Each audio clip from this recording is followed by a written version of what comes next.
Pizza oven temperature is a critical component of making a successful margherita pizza. If you've ever wondered how to properly heat a wood-fired pizza oven, then you're watching the right video.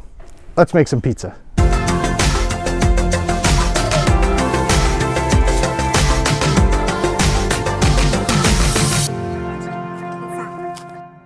A wood-fired pizza oven provides the ideal heating environment for cooking pizza. We're going to take a look at the process of heating the oven, the types of heat transfer that take place when you're cooking, and uses for the heat your oven retains after you're done cooking the pizza. Your pizza oven is going to provide 3 types of heat, all of which are important to cooking the pizza.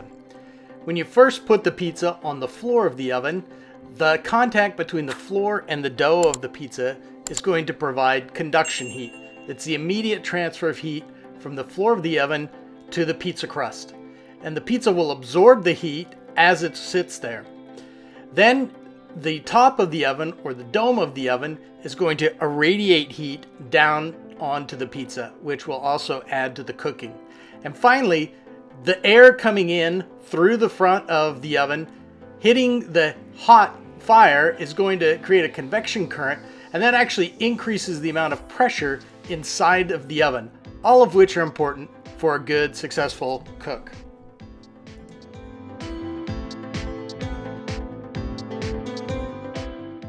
The properties of the oven are also extremely important. It should be made of a refractory material, that is one that can absorb and irradiate heat back to the source. In my case, the oven is made of refractory cement. It should also have thermal mass to cook the batch of the pizza. And this has to do with the thickness of the oven walls itself. In this case, the dome is about an inch, maybe slightly more than an inch thick of refractory concrete. And the floor of the oven is a little bit thicker than this. You'll notice that it's not quite as thick as this shows because there's a little gap in the back. So it's a little bit deceiving. But it's about an inch thick in my case, which is sufficient because I don't do extremely large batches. Large batches would require a thicker dome for heating. You also need to have a controlled entryway, so you don't have too much air flowing in and cooling down the inside of the oven. Otherwise, you don't get that convection heat that we were just talking about. And finally, your fuel should be sufficiently dry. You want to have wood that's going to provide not only a good source of heat from the standpoint of its density and so forth, but you also want one that's going to light up very quickly. That's the great advantage of having dry wood. One thing I would note is that there really is no transfer of flavor between the wood and the pizza. In some pizzerias, you have that wonderful smell because they might use an aromatic wood, but that's really only environmental. It's been proven that there's actually no transfer of flavor from the wood to the pizza during cooking. I'm starting the fire in the middle of the oven. This will help heat the dome evenly and efficiently. We want to get that dome to a saturation temperature of between 350 and 450 degrees Celsius. That's about 650 to 850 degrees Fahrenheit. The floor itself needs to be heated more than that. We're going to get the floor up to about 485 degrees Celsius or 900 degrees Fahrenheit. If we get higher than that, we're probably going to burn the pizza as it hits the floor. But be careful, because one of the dynamics that happens in the oven is when the pizza hits the floor of that oven, it starts to absorb the heat from the floor of the oven, and that actually slightly cools it down. So you get this immediate sort of flash cook of the pizza dough, and then it cools down after that. You want to ensure enough heating time so that the temperature of the entire oven is stable during the cook. You also want to make sure that it heats the 4 parts of the deck, which you can see by sort of those crisscross. Now, the deck of your oven may be different.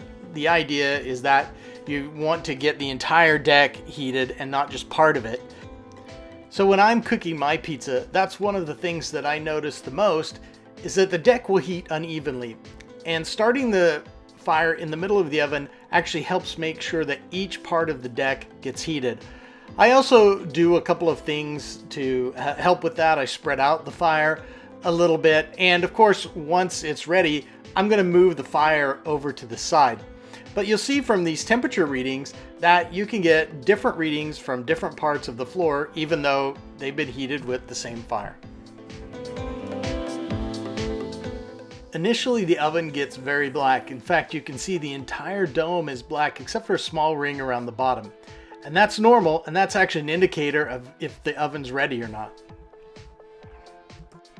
After a little while longer, you notice that blackness has started to go away.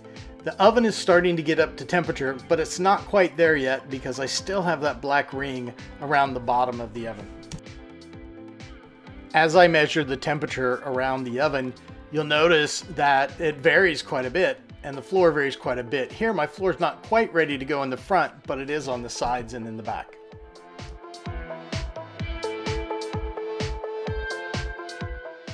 And the dome where the fire is hitting is starting to get extremely hot.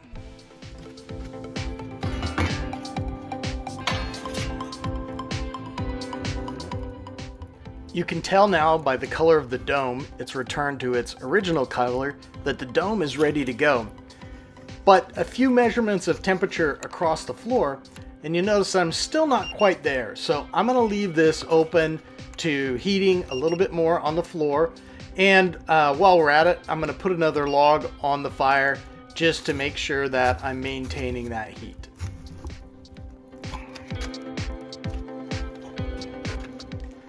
At this point, the dome is definitely heated all the way, and I'm going to measure the floor, and the floor temperature is almost there. It's okay if I'm still, 20 degrees or 30 degrees Celsius low, because I'm going to move the fire to the side and and I'm going to close the door. That will continue to allow the heat to seep into the floor, and I'll be fine on temperature as I get ready. So I don't have to get there or measure all the way there, because I'm still gonna give it about 10 or 15 minutes as I prepare the pizzas to cook.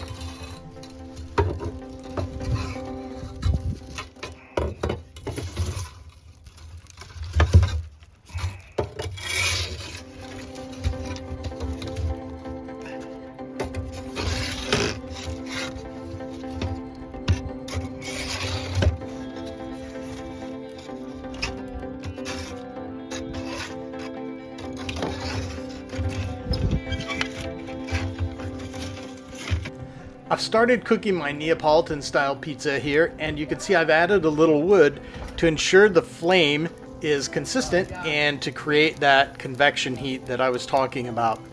You want to maintain the pizza in the same spot unless the floor isn't hot enough to cook it. In my case, the floor is plenty hot. In fact, I actually overheated the oven a little bit today, and you'll notice that my pizzas come out a little crispier than normal. With time, the temperature will rebalance from the internal thermal conductor of the refractory material on the floor as you move pizzas in and out of the oven, so you should be able to maintain a pretty consistent temperature on the floor. If the convection is insufficient, then you can actually oven top the pizza on the way out, but certainly not required in this case. And as you can tell, I'm a little overheated here, and my pizzas are going to burn just a little bit. So I'm probably going to have to adjust the temperature as I go through the rest of this cook.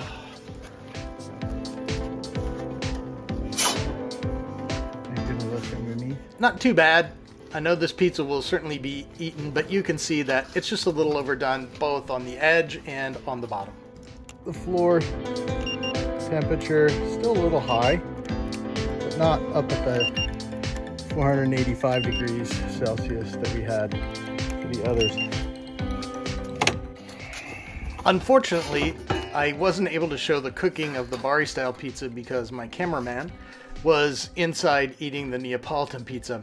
But at this point, we've let the oven cool down a little bit, and we're about ready to put the bread in. You can see it's cooled down considerably, really 100 degrees or more Celsius from its peak.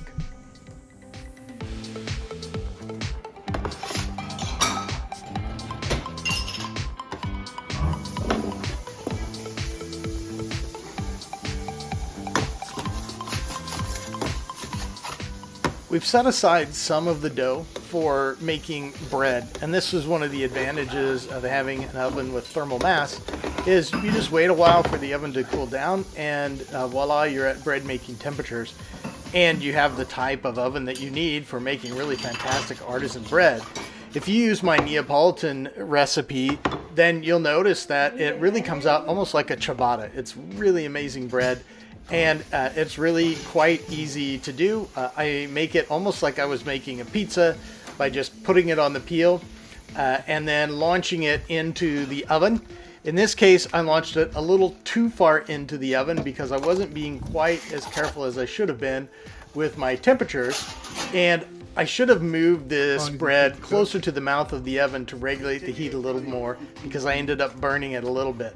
That being said, the bread was eaten, and I've made some just amazing bread through this oven by using the retained heat. And I would encourage you to do the same. You can also cook meat and vegetables and other types of items in the oven. I wouldn't put them directly on the floor. I would only put bread directly on the floor.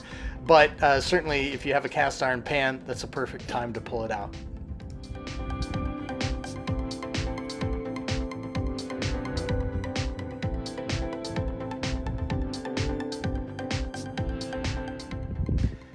Some of you are going to call BS on me, and yes, I know this is not the same bread, but this is bread that I made with this oven the week before, and you can see how this comes out. How you heat your pizza oven depends on the type of pizza you like to make, the hydration of the dough you're using, even the outside air temperature is a factor. Mrs. Bitonto Pizza grew up on and prefers Bari-style pizza. That pizza requires a different heating profile for the oven than when I'm making my favorite Neapolitan style pizza. But you can use your oven for more than that. Why waste the heat that you've already created in heating your oven to cook your pizza? Heating the oven takes fuel, it takes time, and your oven has this retained heat. We should use that retained heat to do something enjoyable, like making bread or even cooking meat or something else. I would encourage you to plan your oven heatings around not just cooking pizza, but against cooking other things like breads. If you like this video, give us a thumbs up and please subscribe to our channel so you can get our weekly updates. And I look forward to seeing your comments in the comment section below.